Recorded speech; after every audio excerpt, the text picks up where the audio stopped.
Netcasts you love. From people you trust. This is Twit. Bandwidth for Android App Arena is provided by CacheFly at CACHEFLY.com.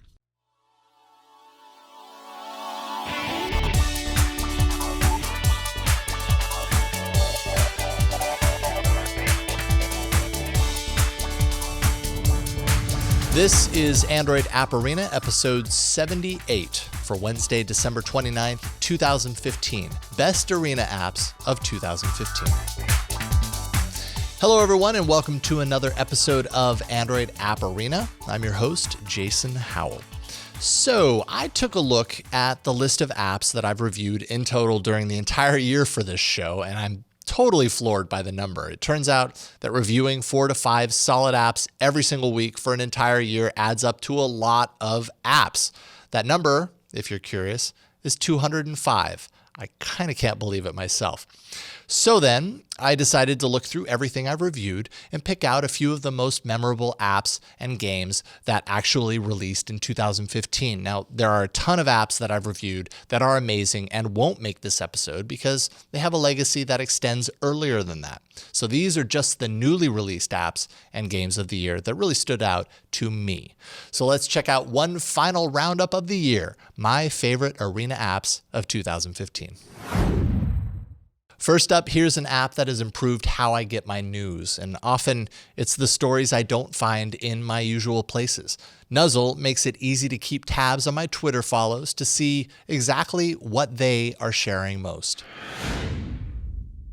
Now, for the longest time, I've considered Twitter to be my RSS reader of choice. Now, I realize that Twitter is actually nothing of the sort in reality, but I use it in a very similar way. It's how I monitor breaking news and stories for the many shows that I produce here at Twit. That's why I'm particularly excited to see Nuzzle, News from Your Friends, finally get its Android app. Nuzzle allows you to sync your Twitter and Facebook accounts, and from there, it analyzes the links and stories that your friends and contacts have shared most in the past 24 hours. The thought being that if a bunch of friends are sharing a particular story, you should probably read it so you aren't left out next time at the water cooler. Each story is presented in its own card, along with a row of avatars at the bottom of each friend that shared that story. You quickly get a sense of what's important to read. Tapping in, you get the option to read it in a text-based format, or you can switch to the website view if you prefer. Tap that row at the bottom and you can actually read all the tweets or updates from your friends that contained a link to that story. There's also some related resources and a list of other stories shared by the same people. And that's all inside of the first of your feeds. That's news from your friends. It gets even deeper when you broaden the scope to friends of friends, and beyond that, news you may have missed. You can also dial into any specific person to see all the links they've shared, cutting out all the other stuff like @replies. That makes it easy to scan through their shared stories and not have to read all that other junk. Nuzzle also has a very nice material design. Check it out for yourself. Check out Nuzzle in the Play Store for free. Next, I've had a bit of a difficult time as of late when it comes to shooting video with my phone. The reason? Ever since Boomerang came along, I have to ask myself if I really need a minute-long video or if a simple looping animated GIF is good enough. To my surprise, I choose animated GIF quite regularly, thanks to Boomerang. Instagram, the popular photo sharing app now owned by Facebook, has made a name for itself based, originally at least, on the premise of picture sharing with a forced 1-to-1 square box ratio for everything posted. But in recent months, Instagram has been kind of easing up on its requirements, making room for things like wide image support for images of any dimension, as well as animated GIFs. To facilitate the sharing of animated GIFs, Instagram recently launched its latest app outside of the Instagram experience. It's called Boomerang from Instagram. And by releasing it as its own app, it means that you don't have to be a regular user of Instagram to benefit from its utility. Boomerang is for the would-be animated GIF artiste that isn't looking for all that unnecessary stuff. What stuff would that be? Well, when you launch the app, you're put right into the camera interface and given two lowly buttons. There's a button that switches the camera from the front to the back of the device, of course, and the shutter button. Pretty much all you can do is record. And once you do, you'll meet the second example of what Boomerang deems as unnecessary. Apparently, time is unnecessary because you're given a mere 1 second to record with.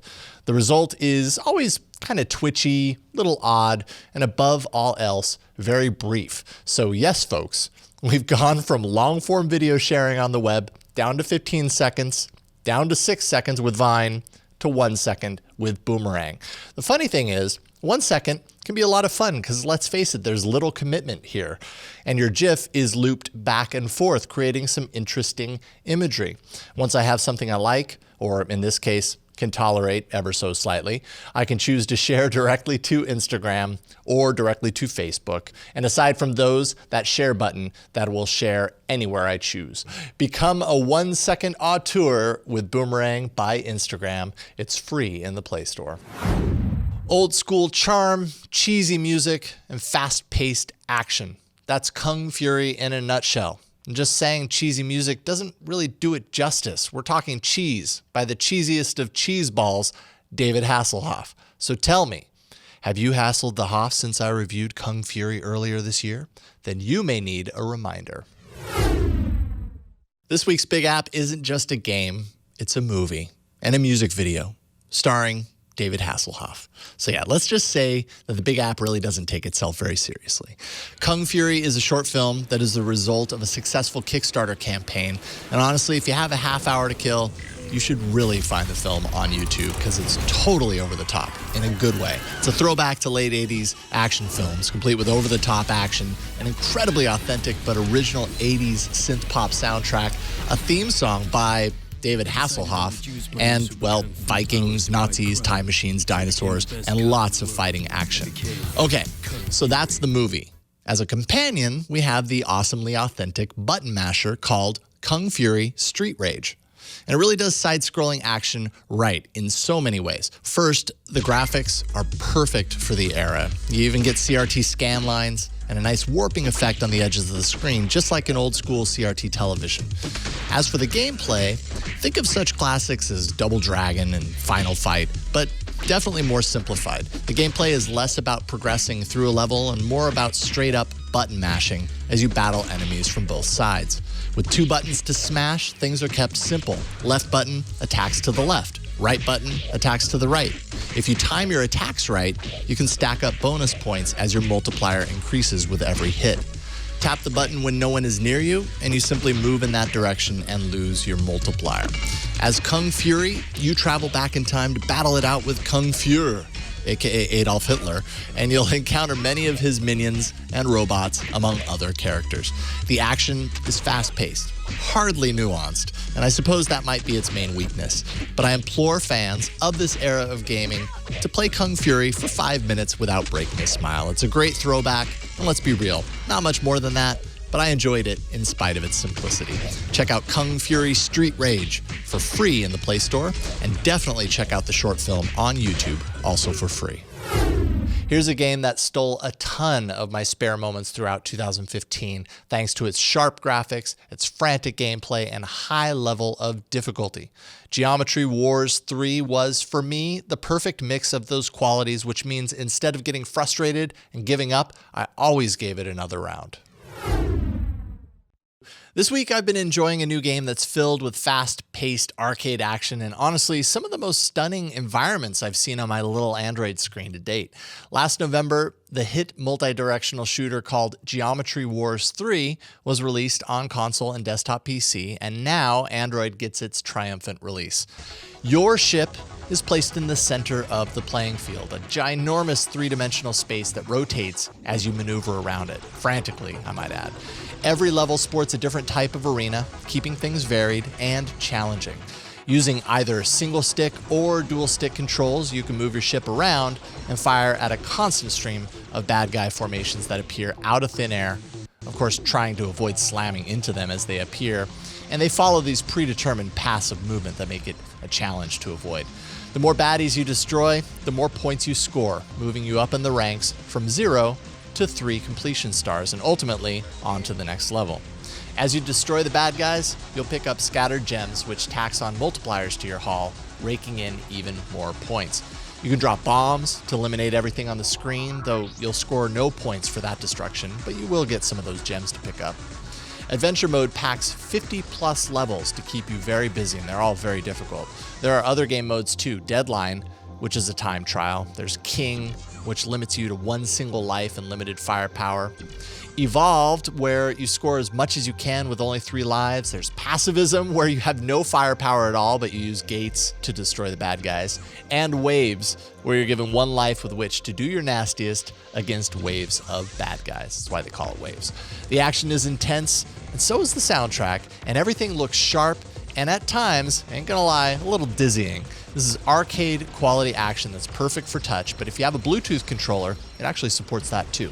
Definitely check out Geometry Wars 3 in the Play Store now for $4.99.